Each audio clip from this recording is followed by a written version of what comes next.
Karimnagar Satavahana university engineering కళాశాల మరియు లా కళాశాలలకు ఈ సంవత్సరం నుండి అడ్మిషన్లు ప్రారంభిస్తూ నిన్న తెలంగాణ కేబినెట్ నిర్ణయం తీసుకోవడం పట్ల హర్షం వ్యక్తం చేస్తూ యూత్ కాంగ్రెస్ ఆధ్వర్యంలో సంబరాలు ఇందిరా చౌక్ వద్ద సంబరాలు జరుపుకున్నారు.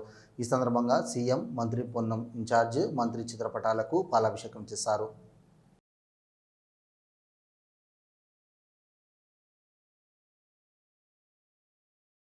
ఉమ్మడి కరీంనగర్ జిల్లాకు సంబంధించినటువంటి శాతవాహన విశ్వవిద్యాలయం లోపల ఈరోజు నిన్న జరిగినటువంటి కేబినెట్లో ఎల్ఎల్బికి సంబంధించి 2 సెక్షన్లకు గాను 120 సీట్లతో పాటు అదేవిధంగా లా కాలేజ్లో ఎల్ఎల్ఎం సెక్షన్కి ఎల్ఎల్ఎం డిపార్ట్మెంట్కి సంబంధించి 2 సెక్షన్లు అంటే 60x2 120 మొత్తం 240 సీట్లకు గాను ఈరోజు రాష్ట్ర కేబినెట్ ఆమోదం తెలిపింది ఎల్ఎల్బి కాలేజ్ స్టార్ట్ చేయడానికి.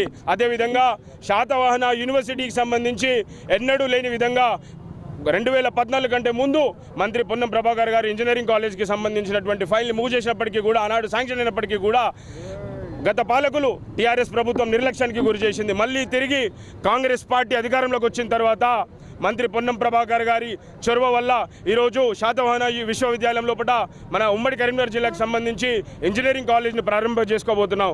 బీటెక్కి సంబంధించినటువంటి 4 డిపార్ట్మెంట్లకు గాను 240 సీట్లు ఈరోజు యూనివర్సిటీ పరిధిలో మనం ఇంజనీరింగ్ కాలేజ్ ఇదే సంవత్సరం స్టార్ట్ చేసుకోబోతున్నాం.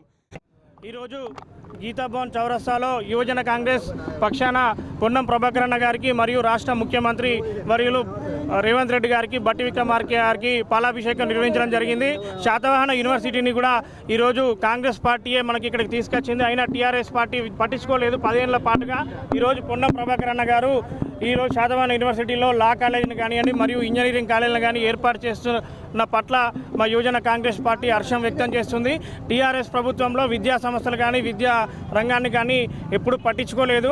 ఇప్పుడు చూడండి, కాంగ్రెస్ పార్టీలో ఏటీసీలు కానివ్వండి, అడ్వాన్స్ టెక్నాలజీ సెంటర్లు కానివ్వండి మరియు ఈ ప్రతి నియోజకవర్గానికి ఒక ఇంటిగ్రేటెడ్ స్కూల్ కానీ కాంగ్రెస్ పార్టీయే ఇచ్చింది. డైట్ ఛార్జీలను కూడా కాంగ్రెస్ పార్టీ పెంచి తెలియజేస్తూ కాంగ్రెస్ పార్టీ